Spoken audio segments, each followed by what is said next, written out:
Welcome to Long Arm Wednesday. I'm Laura Lynn of the Mama Pop Quilt Shop, and we're very happy to see you here today. Today we're working on one of the charity quilts for the Erin Village Quilters. This is one of Myrtle's quilts, and it has a lot of hand stitching going on. This is about a 1980, maybe 1990 circa quilt. It's got these beautiful leafy material here to kind of, I guess it's like a bit of a bear paw. And kind of what reminds me of it. It's got some lovely little hand applique here with some, it's just green fabric. So I guess it's maybe just, I don't know, just accent. It's very, very beautiful.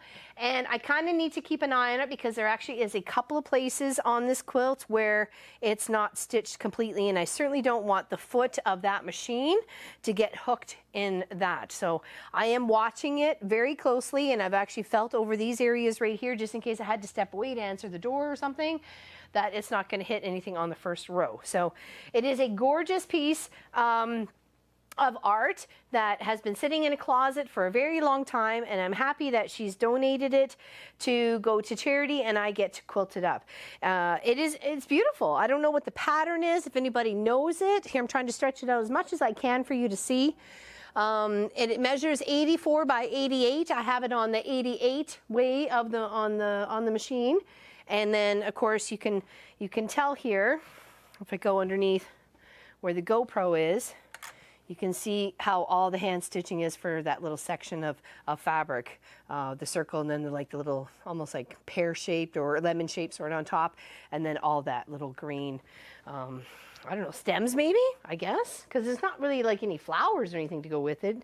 So, but definitely the center has a lovely little flower and circle, all hand stitched. It's absolutely gorgeous. I have done custom stuff on some of her charity stuff before, and she was okay with it, you know, but she prefers just a nice big, like neutral edge to edge. So I chose, it's called leaves, but I think there's like 5 different leaves here, and there's like oak leaf and maple leaf, and you know, there's a bunch of other little different leaves. And I stretched it out to be stitching out 4 rows, so that should do it just fine. And it's big enough and loose enough that she should be very comfortable with it as it finishes up. So let's go resume Mr. Walt. And a very nice, just plain thread. It's got a lovely little creamy white background. Very, I'll hopefully get a picture of it so you can see it. And I like it. I'm glad we're getting it done, and it's not sitting in the closet anymore. Let's put it that way. And it shouldn't take too long. It's just got a poly batting. It's actually the last of my poly batting, so you'll have to order some more. Most people want 80-20. I usually just donate to the poly batting. Nice big border to go all the way around it, especially the top and the bottom, or the sides, depending on how you like. I figured it was the top and the bottom. So no matter what, I think it would have looked really nice. I thought about putting something in the border, but then it's okay. I know what she likes. So yeah, and when it comes down to this part, I just want to make sure, okay, just in case. Make sure it's not hooking up on anything, like that foot right there. If it hooks up on something, we're in big trouble. It could really offset the whole machine off its rails and everything, and we got to calibrate it out all the end. Okay. As much as I'd like to highlight certain things and do them differently, the edge to edge is the best way for this project. Very nice. Nice big maple leaf. Yeah, it just seems to go with the theme of the fabric. So,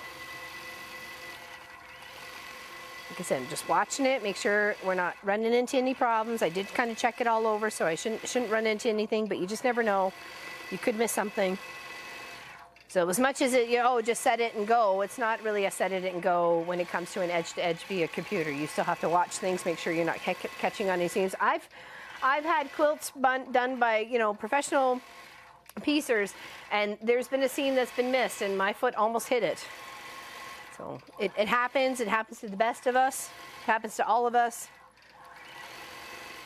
In fact, when I was hanging up Pop's wonderful mountain creation that we did as a block of the month, maybe we can share a link for that.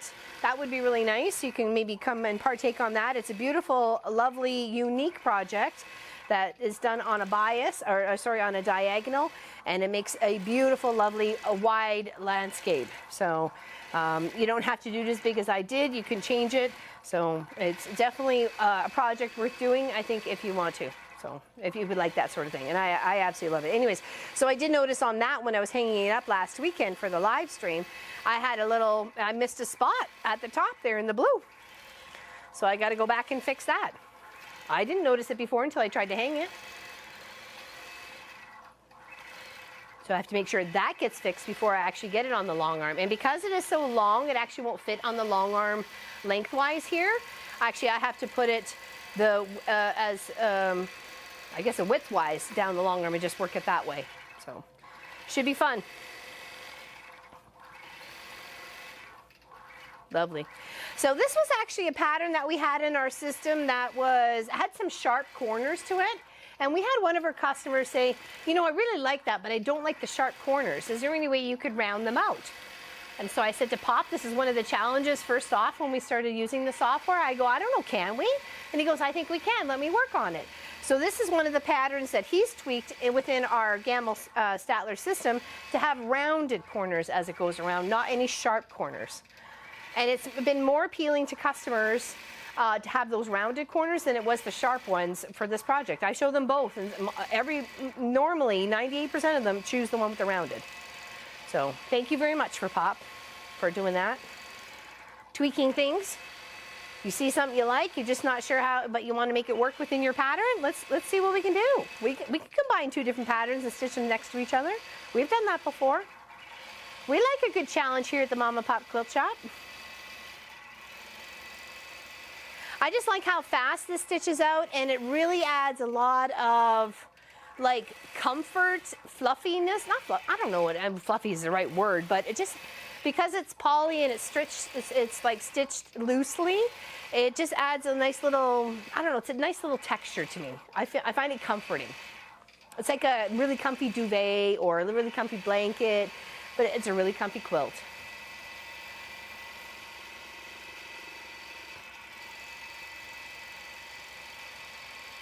Yeah, it's one of my favorites actually. And it doesn't just suit just fall projects, it really suits pretty much any project that's got nature growing it. Between spring and fall, this is a fantastic pattern to use.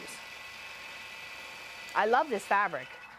And because it's like literally 30 to 40 years old, I'm not sure if we could find this again. Yeah, she pulled it out of her closet and says, well, I better get this one done. It's not doing me any good just sitting in the closet. And I'm like, bring her on, Myrtle, bring her on. I'll quilt her up, get her done. There, but it came to that section. I was trying to pay attention to make sure we weren't hooking on anything. Make sure, even this here too, it's not just the green. This is all hand stitched as well, right? So we really have to be paying attention when it comes to these older quilts, tops that are getting quilted. We have to make sure that it's, you know, a-okay for the machine, and it's not going to hurt the machine, it's not going to hurt ourselves. Very nice. It's looking amazing. So I did take a little bit of footage so you can see what the rest of the quilt top looked like with the GoPro, so maybe you might see a little bit of that coming up, but please watch to the end of the video. It greatly helps us here at on YouTube and helps with the algorithms, and if you could like and possibly even share the video, that would be great as well. Leaving a comment, that also helps. So we appreciate your feedback and helping us grow as a little quilt shop. We thank you very, very much, and I hope you can join us on Saturday, July 31st, 2021. We'll be doing a 12-hour live stream. We got a lovely little easy project going on. It's kind of like a little cascadey look thing. It should keep us busy for a little bit. We got some stuff going on in the kitchen, and we're just gonna have a really good time. And if I got some peacock feathers to work on if I happen to finish our weekend project all together. So we got a few things to do here, that's for sure. So come hang out with us if you can. Tune in, grab a cup of coffee or just whatever. Well, we're welcome and happy for your company.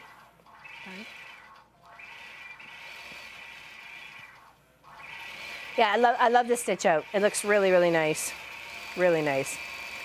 I thought about doing cream, but I didn't want to look it too weird, so I thought just doing a nice little white, and it just kind of keeps everything nice and neutral-ish. So we'll let Walt finish stitching out this row, and you guys have an amazing rest of the week. We will see you on Saturday, if not Friday, for the part 11 of the Sugary Doo. And then we got part 12, and then we're done. Gosh, that'll be so much fun to put that together. So take care, everybody. Big hugs to you, and don't forget to watch to the end of the video. Oh, what happened? Good timing. Oh, a blacked out. What's going on? Oh, please, Ben. Okay. Take care, everybody. Big hugs. We'll see you soon.